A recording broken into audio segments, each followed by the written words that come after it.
మాజీ ఎమ్మెల్యే వల్లభనేని వంశీ తీవ్ర అస్వస్థతకు గురైన బ్రేకింగ్ న్యూస్ మనం చూస్తున్నాం. ఇంత చిన్న వయసులో నీకు ఎన్ని కష్టాలురా బాబు. కంకిపాడు పోలీస్ స్టేషన్ నుంచి ఆయన్ని హుటాహుటిన ఆసుపత్రికి తరలించారు పోలీసులు. ఊపిరి తీసుకోవడానికి ఇబ్బంది పడ్డారు వంశీ. స్టేషన్ లోనే వాంతులు చేసుకున్నారు.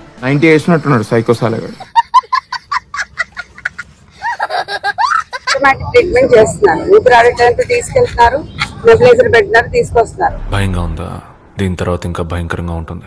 ప్రస్తుతం ఆయనకు కంకిపాడు ప్రభుత్వ ఆసుపత్రిలో వైద్యం అందిస్తున్నారు. లాస్ట్ టైం కూడా చెప్పాను, ఆయనకి యూరిన్ లో కిలో బాడీస్ పాజిటివ్ వచ్చాయని. మరి డాక్టర్ ఏమన్నాడు?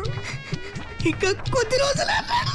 నకిలీ ఇళ్ల పట్టాల కేసులో వంశీని 2 రోజుల పోలీస్ కస్టడీకి ఇచ్చింది నూజివీడు కోర్టు. చూస్తున్నానా నిద్ర ఎలా వస్తుంది? అయితే నిన్న రాత్రి కంకిపాడు పోలీస్ స్టేషన్ లో ఉండగానే ఆయన కాస్త అస్వస్థతకు గురయ్యారు. నన్ను ఉదయ్ బాబు నీకు దండం పెడతాను, బాడీలో వాటర్ అంతా పోయినట్టుంది బాబు. ఇవాళ కూడా వంశీని ఇంకా విచారించాల్సి ఉంది. ఇలాంటి స్కీములు పెట్టకండి రా, అసలే సుఖ సంసారం లేనోండి, సుఖంగా బతకనివ్వండి రా. కంకిపాడు ప్రభుత్వ ఆసుపత్రికి వంశీని తీసుకువెళ్లారు అన్న సమాచారంతో అక్కడికి చేరుకున్న మాజీ మంత్రి పేర్ని నాని. వైద్యులు పోలీసుల తీరుపై మాజీ మంత్రి పేర్ని నాని తీవ్ర అసహనాన్ని వ్యక్తం చేశారు. బాధ్యత కలిగిన భారతీయుడు నిన్ను చూస్తుంటే అలా అనిపించట్లేదు. ఎలా అనిపిస్తుంది తెలీదా? మనిషి ప్రాణాల మీదకొచ్చినా ఆలస్యం చేస్తున్నారంటూ మండిపడ్డారు ఆయన. నీరసం తగ్గటానికి బయట మెడికల్ షాప్ లో ఓఆర్ఎస్ పడి దారిలో జీప్ ఆపిచ్చి కొనుక్కుని వేసుకుని తాగండి సరిపోద్ది. 100% కరెక్ట్ అండి. వంశీకి ఏదైనా జరిగితే ప్రభుత్వానిదే బాధ్యత అంటూ హెచ్చరించారు. కక్ష ఉంటే జైల్లో వేయాలని, అంటే సంవత్సరం జైల్లో వేసుకోవాలి. ఎందుకు సార్ ఈ మధ్య ఇలా తయారయ్యాడు? ఎందుకు రానికంత ఈగో? కానీ మనిషిని తుదిముట్టించే విధంగా వ్యవహరిస్తున్నారన్నారు పేర్ని నాని. ఆరోగ్యం బాగాలేనప్పుడు కేసులతో వేధిస్తారా అంటూ ప్రశ్నించారు నాని. ఉదయం 7 గంటలకే పోలీసు వారు మళ్ళీ వెళ్ళిపోయి నీకు బాగుంది రామని చెప్పని చేతులు పట్టుకుని ఈడ్చుకుని స్టేషన్ తీసుకెళ్లిపోయారు. తమ్ముడు నీకేదో కిరికిరి పంచాయతీ పెట్టాను సార్ కోరుకున్నట్టున్నది, అదేం జరగదు, నువ్వు దురాశ పడకు, ఊకోగా.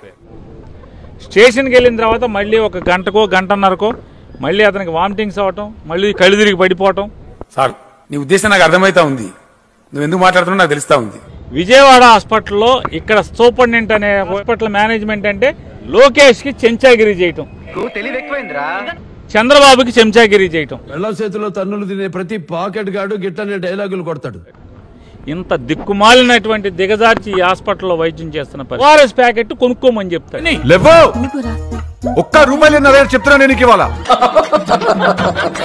అది గొప్ప, ఇది గొప్ప, వాళ్ళు గొప్ప, వాళ్ళది ఎంత పొడుగుంది, వాళ్ళది ఎంత బారుంది, నువ్వు అది చూడవాయా, అది చూడవాయా అంటే ఒక్కొక్కడి చావుకి లేకపోతే ఒక్కొక్కడి పతనానికి ఒక కారణం అవుతుంది. చెప్పు చెప్పవే, నేను వింటాను కదా, ఓ చెప్పే.